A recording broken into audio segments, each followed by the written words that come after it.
This reading is amazing. It's 7 verses, got at least 7 lessons in it. Starts out, he told them a parable.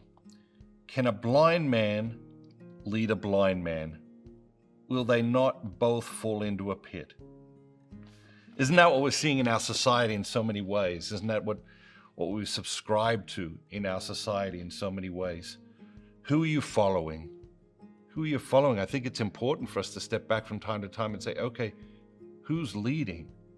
And who are we following? And where are we going? And have we fallen into a pit? And if we have fallen into a pit, do we even know we've fallen into a pit? Jesus goes on to say, lesson number 2, why do you see the speck that is in your brother's eye, but do not notice the log that is in your own eye? So much judgment in our culture. There's so much outrage about other people's shortcomings. But when is the time when we as individuals pause and say, okay, what are my shortcomings? And when is the time when we as a culture pause and say, what are the shortcomings of our culture? What are the shortcomings of our society? And do we have the courage? Do we have the character? Do we have the virtue to address the shortcomings both in our own lives and in our society? Or will we continue to just continue on like hypocrites, Jesus' word, not mine, and just pointing out other people's faults and failings, weaknesses and shortcomings? From there, Jesus pivots. We're still in the same reading, 7 verses. He says, for no good tree bears bad fruit. No good tree bears bad fruit. One of the most famous phrases in the scriptures. You know a tree by its fruits. And so what are the fruits? What are the fruits of your life? What are the fruits of my life? And when do we pause and say, okay, was this a good season? You know, a farmer at the end of the season takes account, takes stock, does an inventory, does an assessment, and says, okay, was this a good season? We're called to ask ourselves, okay, was this a good season in my life? What was the fruit?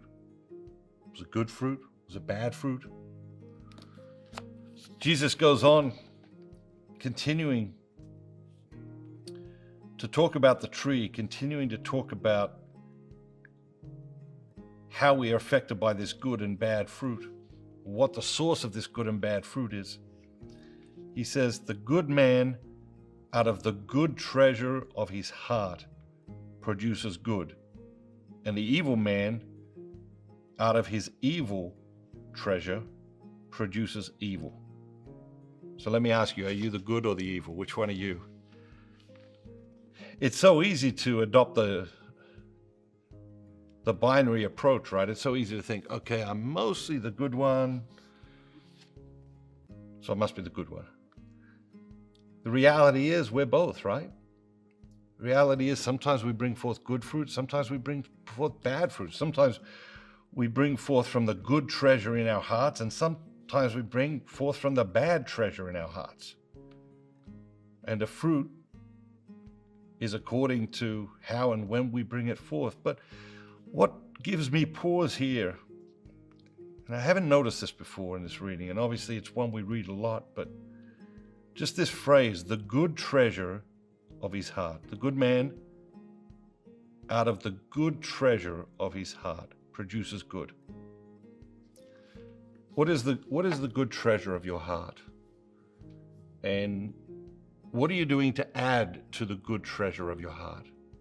If that's where we draw things from, if that's where we draw our words and our thoughts and our actions is from this good treasure in our hearts, how do we add to that good treasure? And what are you going to do this week differently than last week to add to the good treasure of your heart so that you can go forth and draw from that good treasure a different type of word, a different type of behavior, a different type of thought, and leave the world a better place for it. I hope you're enjoying the daily gospel reflections. It's one of the things I love doing, spending this time with you each day. Recently, I released a book called 33 Days to Divine Mercy. If you haven't had a chance to check that out yet, I encourage you to do that today.